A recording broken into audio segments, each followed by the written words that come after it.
All time favourite ನಿರ್ದೇಶಕ ನನ್ನ ಹಾಗೆ ಸುಮಾರು ಜನಗಳದು it's none another than Upendra ಅವರು. ಇವಾಗಿನ ಸಂದೀಪ್ ರೆಡ್ಡಿ ವಂಗ ಅವರನ್ನ ಅವರ ಆನ್ ಸ್ಕ್ರೀನ್ ಬೋಲ್ಡ್ನೆಸ್ ಮತ್ತು ರಾನೆಸ್ಗೆ ಅವರನ್ನ ರಾಮ್ ಗೋಪಾಲ್ ವರ್ಮಾಗೆ ಹೋಲಿಸ್ತಾರೆ. ನರ್ತನ್ ಅವರ ಮೇಕಿಂಗ್ ಮತ್ತು ಕಲರ್ ಪ್ಯಾಲೆಟ್ಸ್ ನೋಡಿದಾಗ ನಮ್ಗೆ ಪ್ರಶಾಂತ್ ನೀಲ್ ಅವರು ನೆನಪಾಗ್ತಾರೆ.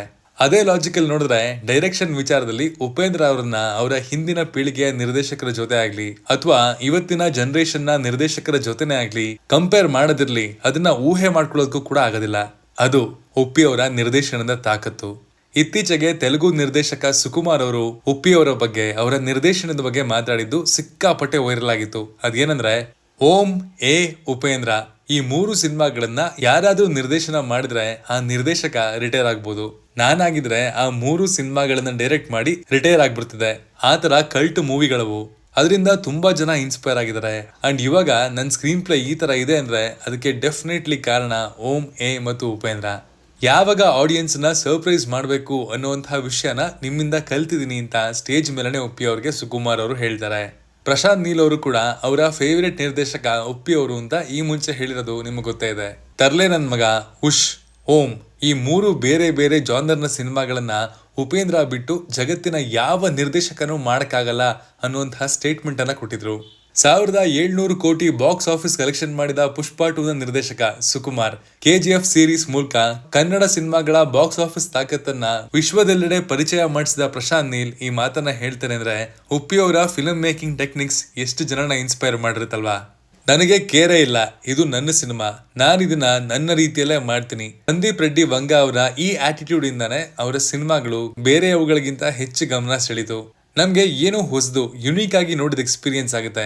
ಇದಕ್ಕಿಂತ ಮುಂಚೆನೆ ಉಪ್ಪಿ ಅವರು ಕೂಡ ಇದೇ ರೀತಿ ತಮ್ಮದೇ ಸಿನಿಮಾ ಮೇಕಿಂಗ್ ಸ್ಟೈಲ್, ವಿಷಯಗಳನ್ನ ಮುಖಕ್ಕೆ ಒಡೆದಾಗಿಡೋದು, ರಿಯಲ್ ಆಗಿ ತೋರ್ಸೋದು, ಪ್ರಪಂಚ ಹೇಗಿದೆಯೋ ಹಾಗೆ ಅದನ್ನ ಫಿಲ್ಟರ್ ಇಲ್ಲದೆ ಪ್ರೆಸೆಂಟ್ ಮಾಡೋದು, ಅದು ಅವ್ರ ಸಿನಿಮಾ ನೋಡ್ಬೇಕಿದ್ರೆ ನಾನ್ ನಿಮ್ ಮುಂದೆ ಕನ್ನಡಿ ಇಟ್ಟಿದ್ದೀನಿ ಅನ್ನುವಂತಹ ಫೀಲ್ ಕೊಡುತ್ತೆ. ಅಂಡ್ ಈ ವಿಡಿಯೋದಲ್ಲಿ ಉಪೇಂದ್ರ ಅವರ ಡೈರೆಕ್ಷನಲ್ ಸ್ಕಿಲ್ಸ್ ಅನ್ನ ಅನಲೈಸ್ ಮಾಡ್ತಾ ಉಪೇಂದ್ರ ಅವರು ಯಾಕೆ ಡೈರೆಕ್ಟರ್ ಗಳ ಬಾಪ್ ಅಂತ ನೋಡ್ಕೊಂಬರೋಣ ಬನ್ನಿ. ಎಲ್ರಿಗೂ ನಮಸ್ಕಾರ ಅಂಡ್ ವೆಲ್ಕಮ್ ಟು ಖಡಕ್ ಸಿನಿಮಾ. ಉಪೇಂದ್ರ ತಮ್ಮ ಫಿಲ್ಮ್ ಜರ್ನಿಯನ್ನ ಒಬ್ಬ ರೈಟರ್ ಮತ್ತು ಅಸಿಸ್ಟೆಂಟ್ ಡೈರೆಕ್ಟರ್ ಆಗಿ ಶುರು ಮಾಡಿದ್ರು. ಆಗ ಅವರು ಆಕ್ಟರ್ ಡೈರೆಕ್ಟರ್ ಕಾಶಿನಾಥ್ ಅವ್ರ ಜೊತೆಗೆ ಕೆಲಸಕ್ಕೆ ಸೇರ್ಕೋತಾರೆ. ನಾವು ತುಂಬಾ ಹತ್ತಿರದಿಂದ ನೋಡಿದ್ರೆ ಕಾಶಿನಾಥ್ ಅವರು ಉಪೇಂದ್ರ ಅವರ ಕೆರಿಯರ್ ಅಲ್ಲಿ ಒಂದು ದೊಡ್ಡ ಪಾತ್ರವನ್ನ ವಹಿಸಿದ್ದಾರೆ. ಯಾಕೆಂದ್ರೆ ಅವರೇ ಉಪೇಂದ್ರ ಅವರಿಗೆ ಮೊದಲ ದೊಡ್ಡ ಬ್ರೇಕ್ ಕೊಟ್ಟಿದ್ದು.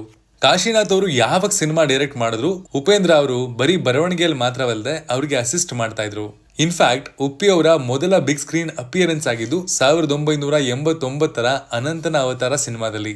ಇದನ್ನ ಕಾಶಿನಾಥ್ ಅವರು ನಿರ್ದೇಶಿಸಿ ಅವರೇ ಆ ಸಿನಿಮಾದ ಹೀರೋ ಆಗಿ ಕೂಡ ಕಾಣಿಸ್ಕೊಂಡಿದ್ರು. ಉಪೇಂದ್ರ ಅವರು ಈ ಸಿನಿಮಾದಲ್ಲಿ ಕಾಮದೇವನಾಗಿ ಕ್ಯಾಮಿಯೋ ಮಾಡಿದ್ರು. ಇದರ ಜೊತೆಗೆ ಕಾಶಿನಾಥ್ ಅವರ ಇನ್ನೂ 2 ಸಿನಿಮಾಗಳಲ್ಲಿ ಉಪೇಂದ್ರ ಕ್ಯಾಮಿಯೋ ರೋಲ್ಗಳಲ್ಲಿ ಮಾಡಿದ್ರು. ಸಂಕ್ಷಿಪ್ತವಾಗಿ ಹೇಳ್ಬೇಕು ಅಂದ್ರೆ ಉಪೇಂದ್ರ ಅವರು ಕಾಶಿನಾಥ್ ಅವರಿಗೆ ಸಿನಿಮಾ ಮೇಕಿಂಗ್ ನ ಪ್ರತಿಯೊಂದು ವಿಭಾಗದಲ್ಲೂ ಅಸಿಸ್ಟ್ ಮಾಡ್ತಿದ್ರು. ಅದು ಸ್ಕ್ರೀನ್ ಪ್ಲೇ, ಸಾಂಗ್ ರೈಟಿಂಗ್ ಅಥವಾ ಡೈಲಾಗ್ ರೈಟಿಂಗ್ ಇರಬಹುದು. ನಂತರ 1992ರಲ್ಲಿ ಉಪೇಂದ್ರ ತಮ್ಮ ನಿರ್ದೇಶನದ ಚೊಚ್ಚಲ ಸಿನಿಮಾವನ್ನ ಶುರು ಮಾಡ್ತಾರೆ. ಅವರ ಮೊದಲ ಸಿನಿಮಾ ತರ್ಲೆ ನನ್ ಮಗನ ಅತಿ ಕಮ್ಮಿ ಬಜೆಟ್ ನಲ್ಲಿ ಶೂಟ್ ಮಾಡಿದ್ರಂತೆ. ಆ ಟೈಮಲ್ಲಿ ಕೇಳ್ದವರೆಲ್ಲ ಈ ದುಡ್ಡಿಗೆ ಸಿನಿಮಾ ರೀಲ್ ನ ಪ್ರಿಂಟ್ ಹಾಕ್ಸೋದಕ್ಕೂ ಆಗಲ್ಲ ಅಂದಿದ್ರಂತೆ. ಬಟ್ ಸಿಕ್ಕ ಅವಕಾಶವನ್ನ ಚೆನ್ನಾಗಿ ಬಳಸ್ಕೊಂಡು ಉಪ್ಪಿ ಅದೇ ಬಜೆಟ್ಗೆ ಏನೇನ್ ಮಾಡಕ್ಕಾಗುತ್ತೋ ಎಲ್ಲವನ್ನ ಒಬ್ಬ ನಿರ್ದೇಶಕನಾಗಿ ಮಾಡ್ತಾರೆ. ಅಂಡ್ ಬಾಕ್ಸ್ ಆಫೀಸ್ ನಲ್ಲಿ ಕಮರ್ಷಿಯಲ್ ಸಕ್ಸಸ್ ಅನ್ನ ಕೂಡ ಸಿನಿಮಾ ಕಾಣುತ್ತೆ. ನಂತರ 1993ರಲ್ಲಿ ಉಪೇಂದ್ರ ಉಶ್ ಚಿತ್ರವನ್ನ ನಿರ್ದೇಶನ ಮಾಡ್ತಾರೆ. ಇದು ಕೂಡ ಕಮರ್ಷಿಯಲ್ ಹಿಟ್ ಆಗುತ್ತೆ. ಆ ಸಮಯದಲ್ಲಿ ದ ಬೆಸ್ಟ್ ಹಾರರ್ ಥ್ರಿಲ್ಲರ್ ಅನ್ನುವಂತಹ ಟ್ಯಾಗ್ ಲೈನ್ ಅನ್ನ ಕೂಡ ಈ ಸಿನಿಮಾ ಪಡ್ಕೊಳ್ಳುತ್ತೆ. ಅವರ ಮೊದಲ ಸಿನಿಮಾ ಕಾಮಿಡಿ ಆಗಿದ್ರೆ ಎರಡನೇದು ಹಾರರ್ ಥ್ರಿಲ್ಲರ್ ಆಗಿತ್ತು. ಅಂದ್ರೆ ಉಪೇಂದ್ರ 2 ಕಂಪ್ಲೀಟ್ ಬೇರೆ ಬೇರೆ ಜಾನರ್ ಅಲ್ಲಿ ತಮ್ಮ ನಿರ್ದೇಶನವನ್ನ ಶುರು ಮಾಡಿದ್ರು.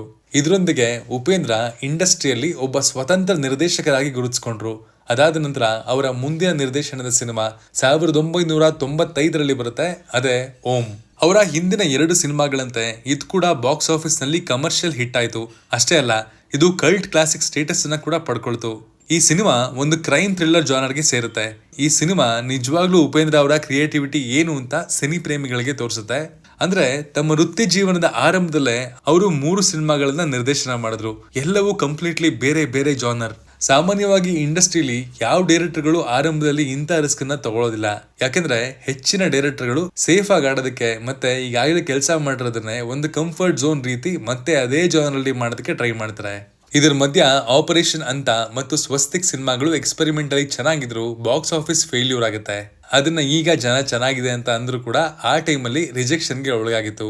ಬಟ್ ಇಲ್ಲೂ ಕೂಡ ಆಸ್ ಎ ಡೈರೆಕ್ಟರ್ ಉಪ್ಪಿ ತಮ್ಮ ಚಿಂತನೆಯನ್ನ ಬೇರೆಯದೇ ರೀತಿಯಲ್ಲಿ ಜನಗಳ ಮುಂದೆ ಪ್ರೆಸೆಂಟ್ ಮಾಡಿದ್ರು.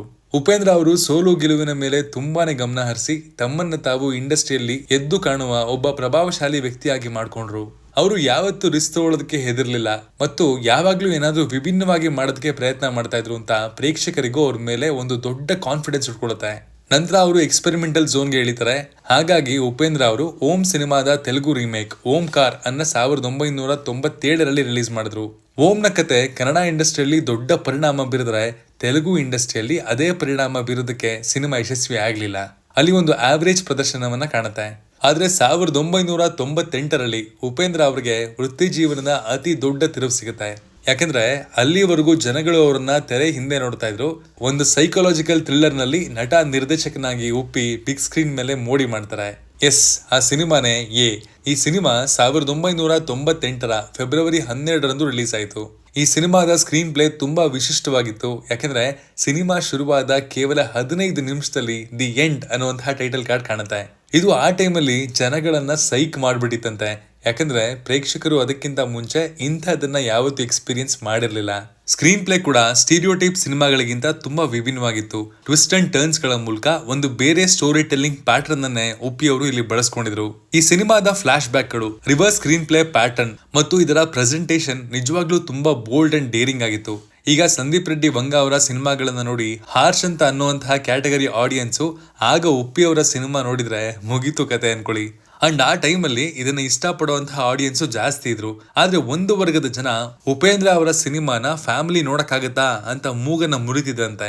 ಅಂಡ್ ಅದೇ ರೀತಿ ಈ ಸಿನಿಮಾದ ಮೊದಲ 15 ನಿಮಿಷಗಳು ಆಡಿಯನ್ಸ್ ಅಲ್ಲಿ ಹುಚ್ಚೆಬ್ಬಿಸ್ಬಿಟ್ಟಿತ್ತು. ಆ ಸಿನಿಮಾದಲ್ಲಿನ ಸೂರ್ಯ ಕ್ಯಾರೆಕ್ಟರ್ ಪ್ರಪಂಚದಲ್ಲಿ ನಡೀತಾ ಇರುವಂತಹ ಎಲ್ಲಾ ಕೆಟ್ಟ ವಿಷಯಗಳು, ಕಂಪ್ಯಾರಿಸನ್, ತಾರತಮ್ಯ ಇದೆಲ್ಲದರ ಬಗ್ಗೆ ರೆಬಲ್ ಆಗಿರ್ತಾನೆ. ಒಳ್ಳೆಯವರು, ಕಷ್ಟಪಡೋರು ಮಾತ್ರ ಬದುಕೋದಕ್ಕೆ ಎಲಿಜಿಬಲ್ ಅಂತ ಅವನು ನಂಬಿರ್ತಾನೆ. ಮತ್ತು ಕೆಟ್ಟ ಕೆಲಸ ಮಾಡೋರ್ಗೆ ಅಥವಾ ಕೆಟ್ಟವ್ರಿಗೆ ಬದುಕೋ ಹಕ್ಕೇ ಇಲ್ಲ ಅನ್ನೋ ಹಾಗೆ. ಆ ಗಣಪತಿ ಸೀನ್ ಅಂತೂ ಎಷ್ಟು ವರ್ಷ ಆದ್ರೂ ಇಟ್ಸ್ ಗೋಲ್ಡ್. ಅದಿವತ್ಗೂ ವಾಸ್ತವ ಅನ್ಸೋ ಹಾಗೆ ಬರ್ದಿದ್ದಾರೆ. ನೀನೇನ್ ಇಲ್ಲಿ ಕೂತ್ಕೊಂಡು ಶೋ ನೋಡ್ತಾ ಇದ್ಯಾ? ಪ್ರಪಂಚ ಸುಟ್ಟು ಹೋಗ್ತಾ ಇದೆ. ಕೆಟ್ಟವರು ಕೆಟ್ಟ ಕೆಲಸ ಮಾಡ್ತಾನೆ ಇದಾರೆ, ಒಳ್ಳೆಯವರು ಕಷ್ಟ ಪಡ್ತಾನೆ ಇದಾರೆ. ನೀನ್ ನಿನ್ ಕೆಲಸ ಮಾಡ್ತಾ ಇಲ್ಲ, ನಾನೇ ಪರವಾಗಿಲ್ಲ, 4 ಜನ ಕೆಟ್ಟವ್ರನ್ನ ಸಾಯಿಸ್ ಬಂದಿದ್ದೀರಿ. ಯಪ್ಪ, ಐಕಾನಿಕ್ ಸೀನ್ ಇದು ಮಾತ್ರ. ಜನ ಹೇಗ್ ತಗೋತಾರೋ ಅನ್ನೋ ಒಂದು ಭಯನೂ ಇಲ್ಲದೆ ಇದನ್ನ ಪ್ರೆಸೆಂಟ್ ಮಾಡಿದ ರೀತಿ ಉಪ್ಪಿ ಆ ಟೈಮಲ್ಲಿ ಬೆಂಕಿ ಡೈರೆಕ್ಟರ್ ಅನ್ನೋದನ್ನ ಹೇಳುತ್ತೆ. ಈ ಸಿನಿಮಾದ ಸ್ಕ್ರೀನ್ ಪ್ಲೇ ಎಷ್ಟು ಹುಚ್ಚಿಡ್ಸ್ದಂಗಿತ್ತಲ್ವಾ? ಅಂದ್ರೆ ನಿಜವಾಗ್ಲೂ ಜನರು ತಮ್ಮ ಪ್ರೀತಿಯನ್ನ ಪ್ರೂವ್ ಮಾಡೋದಕ್ಕೆ ಏನೆಲ್ಲ ಮಾಡ್ತಾರೆ ಅನ್ನೋದನ್ನ ಈ ಸಿನಿಮಾ ವಿಭಿನ್ನವಾಗಿ ಜನಗಳನ್ನ ತಲುಪ್ತು ಮತ್ತು ಬಾಕ್ಸ್ ಆಫೀಸ್ ಅನ್ನ ಪುಡಿ ಪುಡಿ ಮಾಡಿತ್ತು ಆ ಟೈಮಲ್ಲಿ. ಇದು ಕೇವಲ ಆರಂಭ ಅಷ್ಟೇ.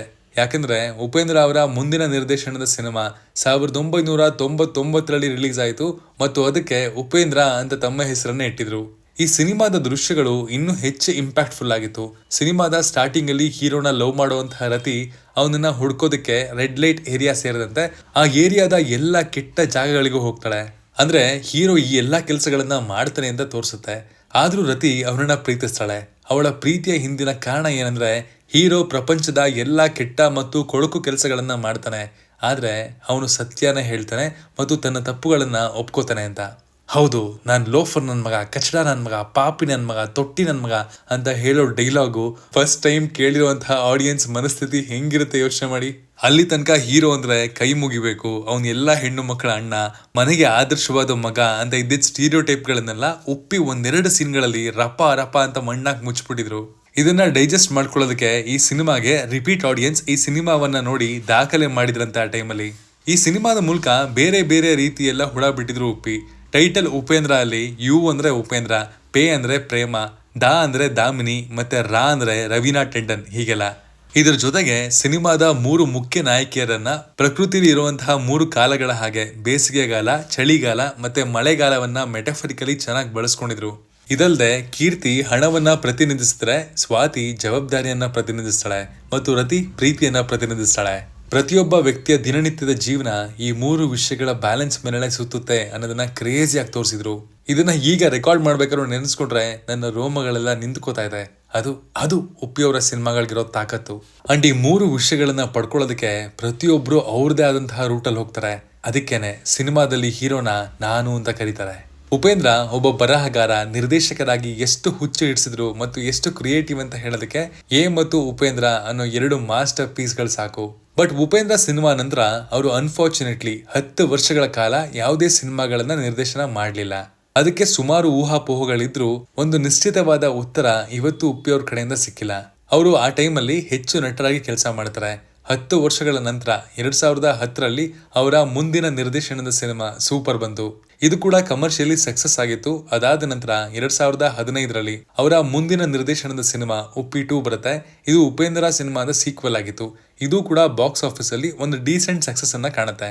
9 ವರ್ಷಗಳ ನಂತರ ಉಪೇಂದ್ರ ಅವರ ನಿರ್ದೇಶನದ ಸಿನಿಮಾ UI ರಿಲೀಸ್ ಆಯಿತು ಅಂಡ್ ಪ್ರೇಕ್ಷಕರಿಂದ ಮಿಕ್ಸ್ಡ್ ರಿವ್ಯೂಸ್ ಅನ್ನ ಪಡ್ಕೊಳ್ಳುತ್ತೆ. ಸಿನಿಮಾ ಹಿಟ್ಟೇ ಆಗ್ಲಿ ಫ್ಲಾಪೇ ಆಗ್ಲಿ, ನೀವು ಉಪ್ಪಿ ಅವರ ಡೈರೆಕ್ಷನಲ್ ಜರ್ನಿಯನ್ನ ಅನಲೈಸ್ ಮಾಡೋದಾದ್ರೆ ಯಾವುದನ್ನು ಸೀದಾ ಸಾಧವಾಗಿ ಹೇಳೋ ಫಾರ್ಮೆಟ್ಗೆ ಉಪ್ಪಿ ಹೋಗಲ್ಲ. ತನ್ನ ತಲೆಗೆ ಕೆಲಸ ಕೊಟ್ಟು ಅದನ್ನ ಬರವಣಿಗೆ ಮೂಲಕ ಇಳಿಸಿ ನೋಡೋ ಆಡಿಯನ್ಸ್ ತಲೆಗೂ ಆ ಚಿಂತನೆಯನ್ನ ಹಚ್ಚುವಂತಹ ಕೆಲಸ ಮಾಡ್ತಾರೆ.